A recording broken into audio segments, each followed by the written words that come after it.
हरे कृष्णा, जय श्री हरि ओम नमः शिवाय। आप सभी को माघ मास के कृष्ण पक्ष की पावन सतीला एकादशी की हार्दिक और मंगलमय शुभकामनाएं। कहा जाता है कि इस दिव्य एकादशी के दिन जब भक्त श्रद्धा और सच्चे भाव से भगवान श्री हरि विष्णु को स्मरण करते हैं, तिल से पूजन, स्नान, दान और दीप अर्पित करते हैं, तब जन्म जन्म के पाप शांत हो जाते हैं और जीवन में सुख समृद्धि का मार्ग खुल जाता है। सतीला एकादशी केवल व्रत नहीं, यह दान, करुणा और भक्ति का पवित्र संगम है। आज के इस दिव्य कथा में हम जानेंगे कैसे तिल के छोटे से दाने ने एक आत्मा का अधूरापन पूर्ण किया और कैसे भगवान विष्णु ने दान विहीन भक्ति का करुणा से भर दिया। तो आइए शांत मन से श्रद्धा से प्रवेश करें इस पावन सतीला एकादशी महात्मा में। बहुत समय पहले धरती पर एक सुंदर नगर था। वहां के घरों में तुलसी चौरे थे, मंदिरों में दीप जलते थे और लोगों के जीवन में धर्म की सरलता थी। उसी नगर में एक ब्राह्मणी रहती थी। वो अत्यंत धर्मपरायण थी। प्रतिदिन स्नान कर समुद्र मंदिर दीप जाती, दीप जलाती, मंत्र जपती, एकादशी व्रत रखती और भगवान विष्णु की आराधना में अपना समय व्यतीत करती। उसकी दिनचर्या अनुशासित थी।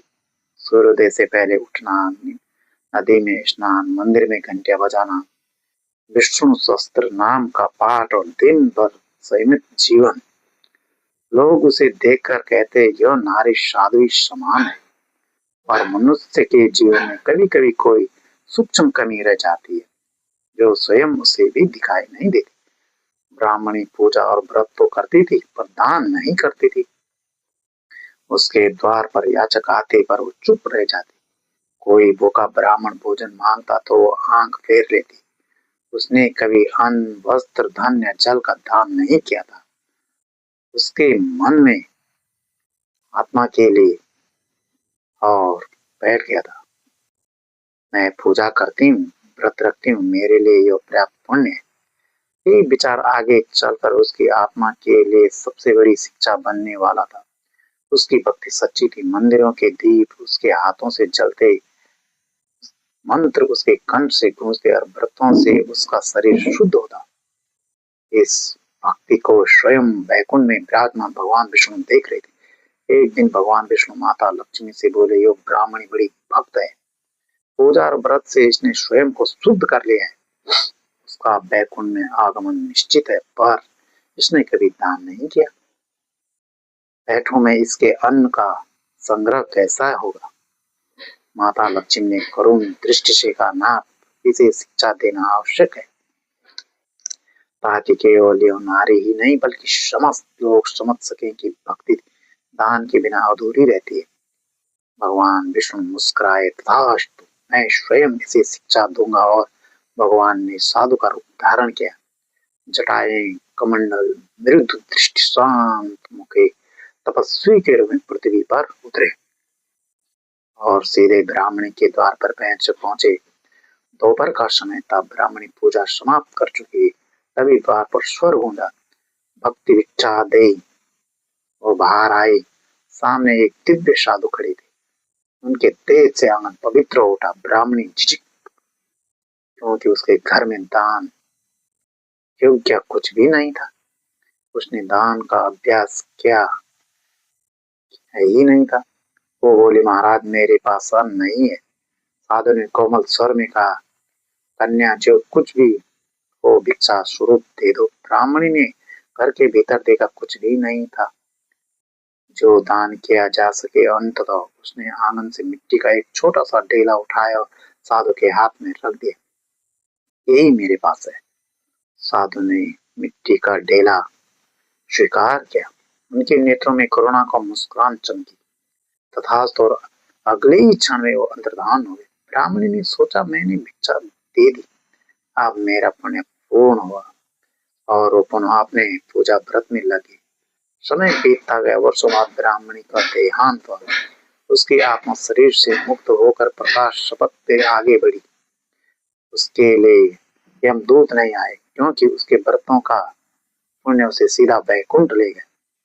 वो बिटुवे पहुंची, कमल सुगंध सखानंद दिव्य प्रकाश रत्न झिझित महल महल सब उसके सामने प्रकट हुए। भगवान विष्णु सिंहासन पर विराजमान थे और माता लक्ष्मी उनके चरणों में। ब्राह्मणी ने दंडवत प्रणाम किया। भगवान ने कहा, भक्त, तुमने पूजा और व्रत से वैकुंठ का अधिकार पाया है।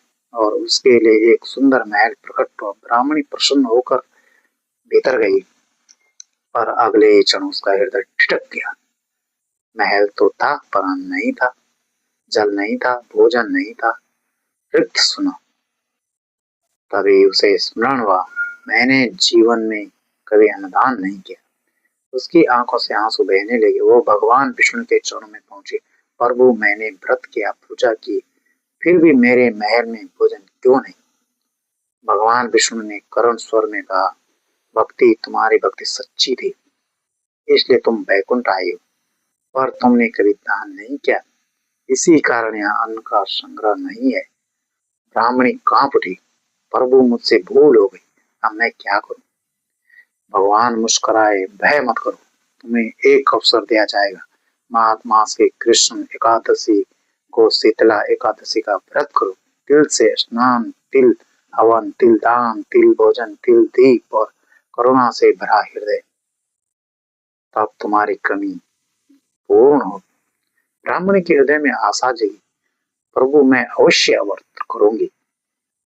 भगवान ने आशीर्वाद दिया, तथास्तु। और उसी क्षण वह आत्मा पुनः पृथ्वी की ओर प्रकाशित बनकर चली। यहीं से कथा ने दूसरा जन्म लिया। उत्तर दिशा में एक पुण्य भूमि थी, जहाँ गंगा बहती थी, मंदिरों की घंटियां बजती थी और हर घर में धर्म बसता था। उसी नगर में एक ब्राह्मण दंपति रहते थे। वे वर्षों से संतान की कामना कर रहे थे और विष्णु की उपासना में लगे रहते थे।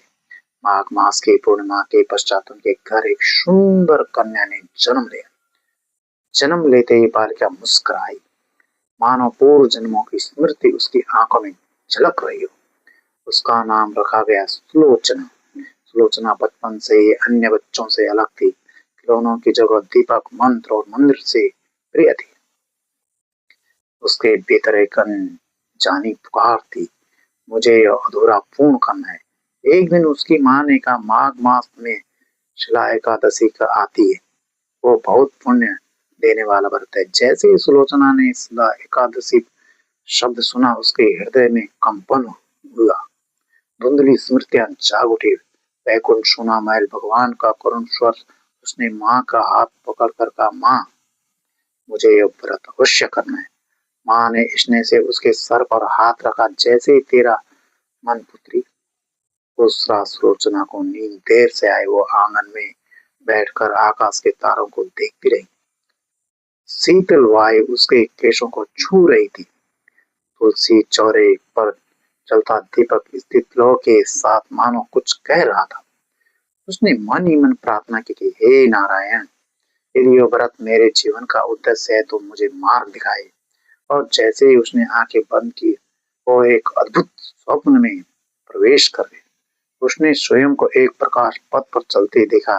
नीचे धरती धीरे धीरे दूर होती जा रही थी। ऊपर आकाश खुलता चला गया। चारों ओर नीरवता थी, पर उसे नीरवता में भी एक दिव्य नाद गूंज रहा था।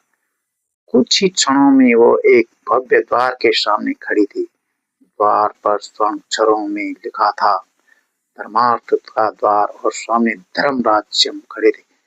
उनका तेज गंभीरता पर दृष्टि करुणा से भरी।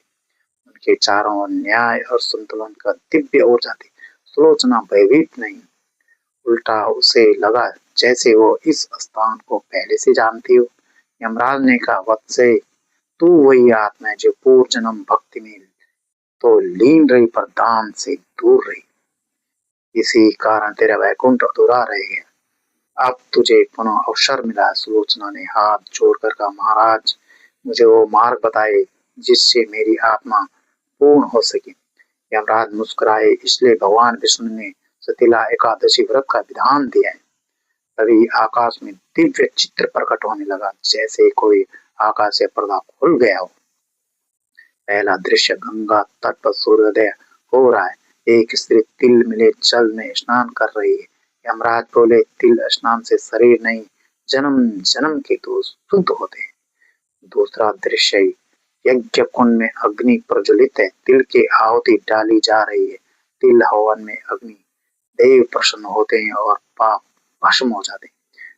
तीसरे दृश्य, एक गृहस्थी तिल से पात्र ब्राह्मण को अर्पित करता है। तिल के दान से दरिद्रता दूर होती है और वैकुंठ का द्वार खुलता है। चौथे दृश्य, परिवार प्रेम से तिल से बने पकवान ग्रहण कर रहे हैं। तिल भोजन से शरीर का मन दोनों पवित्र होते हैं। पांचवा दृश्य, मंदिर में तिल के तेल का दीपक चल रहा है। यह दीपक अज्ञान का अंधकार को मिटाता है। छठा दृश्य, स्त्रियां तिल उबटन से शरीर को शुद्ध कर रहे हैं। यह 7 जन्मों का पवित्रता प्रदान करते हैं। सुलोचना विस्मय से सब देख रही। उसके हृदय में श्रद्धा की तरंग उठने लगी। उसने पूछा, महाराज, क्या यह एक साधारण नारी भी यह सब कर सकती है? यमराज ने स्नेह से कहा, भगवान के मार्ग में छोटा बड़ा कोई नहीं होता, श्रद्धा से ही सबसे बड़ा धन है। तभी आकाश में शंखानंद हुआ, कमल पुष्प बरसने लगे। साक्षात भगवान विष्णु शंख चक्र गदा और पक्षी धारण कर प्रकट हुए। उनका तेज पूरे धर्मोत्तर में फैल गया। सुलोचना ने दंडवत प्रणाम किया। भगवान ने मधुर स्वर में कहा, भक्त, अब तुझे सब हो गया है। माघ मास की कृष्ण एकादशी का सतला व्रत संकल्प लेना। तिल के 6 प्रयोग और करुणा से भरा हृदय, यही तेरी पूर्णता का मार्ग है। सुलोचना ने कांपते स्वर में कहा, प्रभु, मैं वचन देती हूँ, इस बार मेरा जीवन केवल पूजा नहीं, दान और सेवा से भी सुगंधित होगा। भगवान विष्णु मुस्कुराए, तथास्तु, और उसी क्षण स्वप्न समाप्त हो गए। सुलोचना की आंख खुली। आकाश में प्रभात की पहली किरण फैल रही थी। उसके हृदय में अद्भुत शांति थी। अब उसके भीतर कोई संशय नहीं था। वो तुलसी के चौरे पर पास गई, माथा टेक कर बोले, आज से मेरा जीवन बदलेगा। सत्य एकादशी मेरे लिए केवल व्रत नहीं, आत्मा का उत्सव होगा। उसी दिन से उसके घर में व्रत की तैयारियां आरंभ हो गई। तिल एकत्र किए गए, मंदिर की सफाई हुई, दीप सजाए गए। हर कार्य प्रेम से होने लगा, जैसे स्वयं भगवान के आगमन की तैयारी हो रही हो। माघ मास का आरंभ हुआ। पवित्र एकादशी अब निकट थी। शीतल हवाएं नगर की गलियां बहने लगी। मंदिर में घंटियां, शंख ध्वनि हर सुबह वातावरण को पवित्र करने लगी। घर घर में तिल की सुगंध फैलने लगी। ऐसा लगता था मानो पूरी पृथ्वी पर शिला एकादशी की प्रतीक्षा कर रही है। सुलोचना ने स्वयं तिल के दानों को स्वच्छ किया। उन्हें कपड़े बांधते समय वो प्रत्येक दाने को श्रद्धा से देखती। उसके मन में बार बार वही भाव उठता है, इतना छोटा दाना पर इतना महान पुण्य। घर के आंगन को लिपा गया, तुलसी चौरे को सजाया गया, मंदिर के सामने दीपों की पंक्तियां तैयार हुई। रसोई में तिल से बने पकवान की तैयारियां होने लगी। तिल के लड्डू, तिल की खीर, तिल की रोटियां। पर यो भोजन केवल स्वाद के लिए नहीं, यो भोग, दान और सेवा के लिए था। एक दिन पहले की संध्या हुई। आकाश में तारे चमक उठे। सुलोचना ने स्नान कर स्वच्छ वस्त्र धारण किए और भगवान विष्णु के सामने बैठ गई। उसने हाथ जोड़कर कहा, हे नारायण, कल मेरा जीवन के लिए परीक्षा है। मेरे भीतर अहंकार न आए, मेरे हाथ दान से कभी रुके नहीं और मेरा हृदय करुणा से भर रहा। प्रार्थना के बाद उसने आंख बंद की। नींद आई पर मन जागृत रहा। वो जानती थी प्रभात एक नई कथा लेकर आएगा। धीरे धीरे रात्रि का अंधकार हटने लगा। वो जानती थी कि प्रभात की एक नई कथा लेकर धीरे धीरे रात्रि का अंधकार मिलने लगा। पूर्व दिशा में लालिमा फैल गई। पक्षियों की चहचहाट के साथ माँ कृष्ण एकादशी का प्रभात हुआ। सुलोचना की आंखों खुलते ही उसने मन में केवल एक विचार था, आज सतला एकादशी है। वो तुरंत उठी, तुलसी चौरे पर प्रणाम किया और मिट्टी के घड़े में स्वच्छ जल भरा। फिर उसने श्रद्धा से तिल डाले।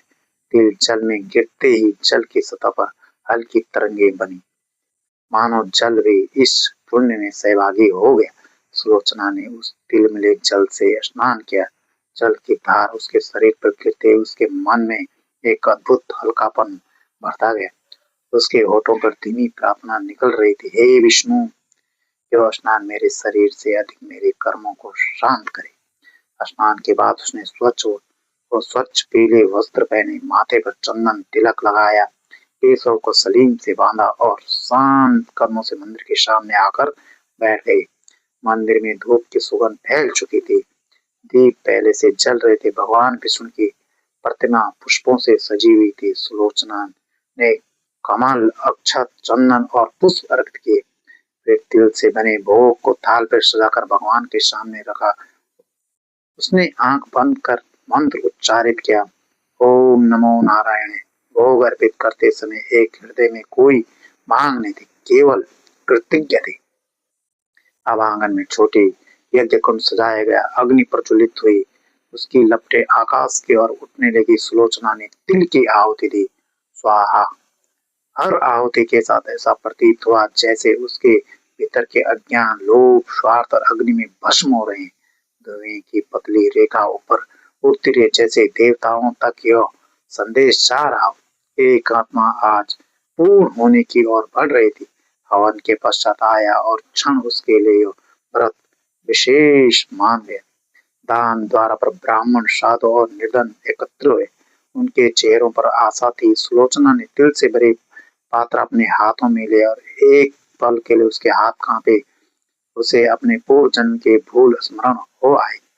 मैंने कभी दान नहीं किया था, पर आज उसके हाथ दृढ़ थे। उसने पहला पात्र एक वृद्ध ब्राह्मण को अर्पित किया। वृद्ध की आंखों में आंसू झलक आए।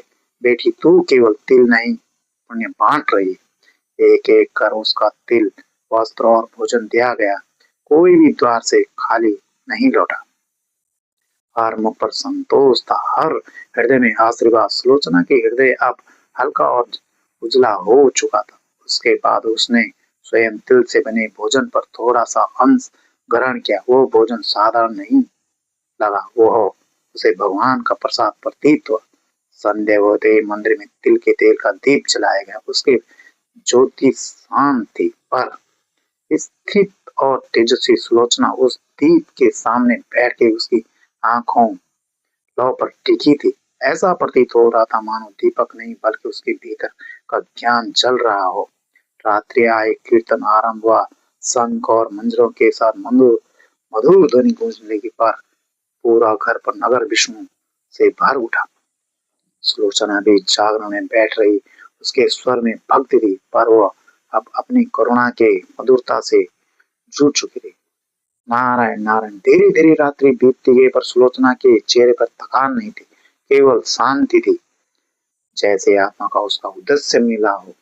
रात्रि भर जागरण और कीर्तन के बाद आकाश की कालिमा धीरे धीरे हल्की होने लगी। पूर्व दिशा में हल्का सुनहरा प्रकाश फैल गया। पक्षियों की कलरव गूंज उठी। माघ मास की द्वादशी का प्रभात हुआ। सुलोचना की अब भी जाग रही थी। उसके नेत्रों पर थकान नहीं नहीं बल्कि दिव्य शांति थी। ऐसा प्रतीत होता था मानो उसकी आत्मा किसी उद्देश्य भाव से मुक्त हो चुकी थी। वो उठी, फिर से तिल मिले जल से स्नान किया। इस बार वो स्नान केवल शुद्ध नहीं था, यह कृतज्ञता का स्नान था, जैसे वो अपने पूर्व जन्म को भूल कर जल में बह रही हो। स्वच्छ वस्त्र धारण कर उसने भगवान विष्णु की प्रतिमा के सामने दीप जलाए। धूप की सुगंध वातावरण में फैल गई। उसने शांत स्वर में कहा, हे नारायण, आपने मुझे मार्ग दिखाया। आज मेरा पूर्ण व्रत हुआ। अब मेरा जीवन सेवा करुणा का मार्ग है। इसके बाद उसने तिल से भोग लगाया, अर्पित किया। खीर, लड्डू, रोटियां एवं फल, दूध, थला, साल सजाकर प्रेम से भगवान के चरणों में रखा। अब आया व्रत का सबसे पवित्र कार्य, ब्राह्मण भोजन का मतदान। घर के आंगन में केले के पत्तों का आसन बिछाए गए। ब्राह्मण और साधु आमंत्रित किए गए। उनके चरण धोए गए, जल पिलाया गया, आदर पूर्वक उन्हें बिठाया गया। सुलोचना स्वयं हाथों से तिल से बने पकवान परोसने लगी। कोई भी थाली आदि न रहे, कोई भी भूखा न लौटे। भोजन करते समय ब्राह्मणों ने मंत्रोच्चार किया। उनके स्वर से पूरा वातावरण वैदिक ध्वनि से भर गया। भोजन पूर्ण होने के बाद सुलोचना ने तेल, वस्त्र, दक्षिणा और अन्न का दान किया। दान देते समय उसके हाथ हृदय में गर्व नहीं था, केवल प्रेम और विनम्रता थी। उसने मन में अनुभव किया, आज मेरे हाथों से केवल तिल नहीं बन रहा है, आज मेरे भीतर का करुणा बह रही थी। ब्राह्मणों ने आशीर्वाद दिया, तेरे घर में कभी अन्न का अभाव ना हो, तेरे कुल में भक्ति का दान सदा जीवित रहे। उन शब्दों को सुनकर सुलोचना की आंखें भर आई। ये आंसू दुख के नहीं थे, आत्मा संतोष के थे। और तभी आंगन में एक दिव्य प्रकाश फैल गया, वायु में केसरिया सुगंध फैल गई, फूलों की वर्षा होने लगी, शंख और मृदंग की ध्वनि गूंज उठी। साक्षात भगवान विष्णु प्रकट हुए। शंख, चक्र, गदा और पद्म उनके घरों के शोभायमान थे। उनका तेज सूर्य से भी अधिक प्रकाशमान था और दृष्टि अत्यंत कोमल। सुलोचना तुरंत भूमि पर दंडवत प्रणाम करने लगी। भगवान विष्णु ने मधुर स्वर में कहा, भक्ति सुलोचना, आप तेरे व्रत पूर्ण हुआ, तेरा पूर्व जन्म का अभाव समाप्त हुआ। जिस मिट्टी के ढेले से तूने मुझे भिक्षा दी थी, आज उसी का फल तुझे पूर्ण वैकुंठ अधिकार बनकर प्राप्त हुआ है। सुलोचना कांपते स्वर में बोले, प्रभु, यदि आपने मुझे अवसर न दिया होता तो मैं कभी अपनी भूल को समझ नहीं पाती।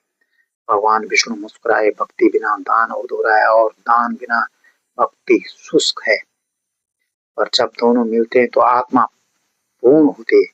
फिर भगवान ने वरदान दिया, अब तेरे जीवन में कभी अन्न की कमी नहीं होगी, तेरा घर सदा अन्न पर करुणा का केंद्र रहेगा और जो श्रद्धा से शीतलता एकादशी का व्रत करेगा उसके कर्म दोष इसी प्रकार शांत होंगे। इतना कहकर भगवान विष्णु अंतर्धान हो गए। भगवान विष्णु के साक्षात दर्शन के बाद सुलोचना का जीवन पूरी तरह से परिवर्तित हो चुका था।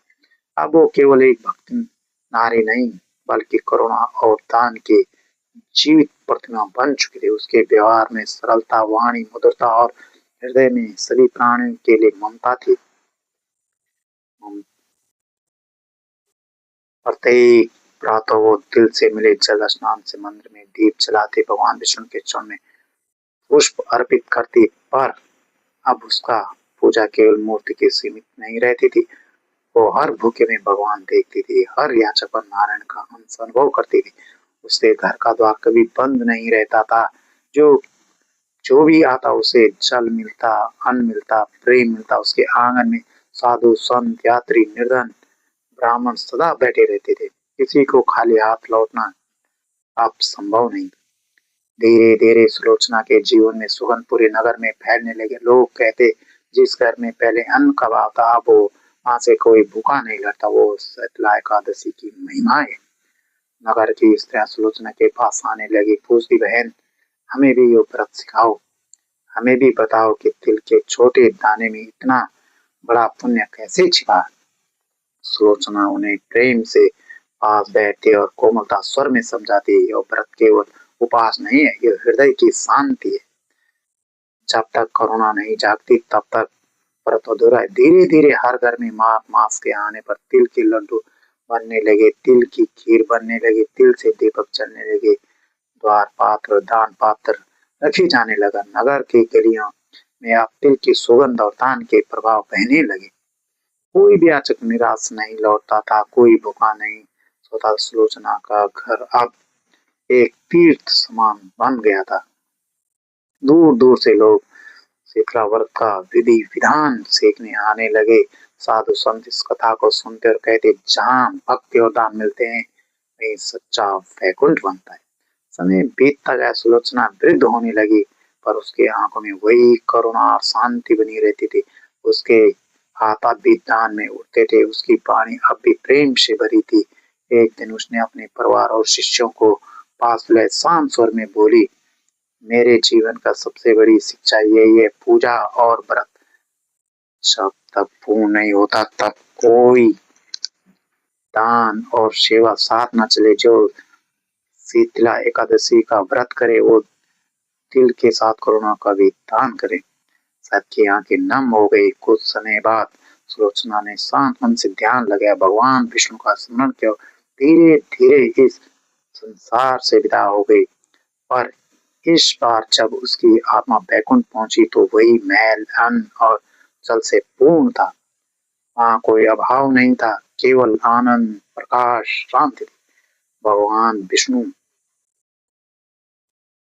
ने मुस्कुराया और कहा, भक्त, अब तेरा बैकुंठ पूर्ण है। सुलोचना की आत्मा आनंद में लीन हो गई। सुलोचना के बैकुंठ गमन के बाद भी उसके कथा पृथ्वी पर जीवित रही। उसका जीवन अब केवल स्मृति नहीं, बल्कि एक मार्ग बन चुका था। लोग उसकी करुणा को याद करते, उसके दान को स्मरण करते और उसके द्वारा स्थापित शीतला एकादशी का श्रद्धा से अपनाते, और शीतला एकादशी की यही परंपरा अमर हो गई। पीढ़ी दर पीढ़ी यह कथा सुनाई जाने लगी।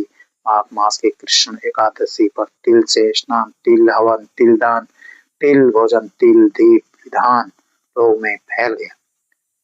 समय बीतता गया, युग बीतते गए, नगरों के रूपरेखा बदली, और माघ मास के कृष्ण एकादशी आते ही आज भी तिल की सुगंध हवाओं में तैरने लगी। आज भी मंदिरों में दीप जलते, आज भी ब्राह्मण को भोजन कराया जाता, आज भी निर्धनों के हाथ में तिल का दान रखा जाता। यह सब केवल परंपरा नहीं, यह उस आत्मा की पूर्णता की स्मृति है जिसने पूजा के साथ दान जोड़ा। शास्त्रों में कहा गया है कि मनुष्य माघ मास की कृष्ण एकादशी को तिल मिले जल से स्नान करता है, तिल से हवन करता है, तिल का दान करता है, तिल से बना भोजन अर्पित करता है, तिल का दीप जलता है और करुणा से भरा हृदय रखता है, उसके पाप ऐसे मिटते हैं जैसे अग्नि में सूखी घास। उसके घर में अन्न का अभाव नहीं रहता था, उसके मन में शांति नहीं रहती, उसके जीवन में अनावश्यक दुख दूर नहीं टिकते, और अंत समय में उसे बैकुंठ मार्ग प्राप्त होता है। पर इस तरह का सबसे बड़ा फल भारी स्मृति नहीं, भीतरी परिवर्तन है। जब मनुष्य तिल का दान करता है तो उसका लोभ पिघलता है। जब वो भूखे को भोजन देता है तो उसका अहंकार झुकता है। जब वो दीप जलाता है तो उसके भीतर का अंधकार मिटता है। और जब वो करुणा जागता है तो स्वयं नारायण उसके हृदय में वास करते हैं। ये शीतला एकादशी का रहस्य है। यह कथा किसी दूर के युग की कहानी नहीं है, यह आज के प्रत्येक मनुष्य की आत्मा की कहानी है। हम भी पूजा करते हैं, व्रत रखते हैं, मंत्र जपते हैं, पर जब तक किसी दुखी को पीड़ा न समझे, किसी भूखे को भोजन न दें, किसी निर्बल का सहारा न बने, तब तक भक्ति अधूरी है। सुलोचना ने ये सिखा और यही संसार को सिखाया, इसलिए अब भी माघ मास आए। जय श्री हरि विष्णु की जय।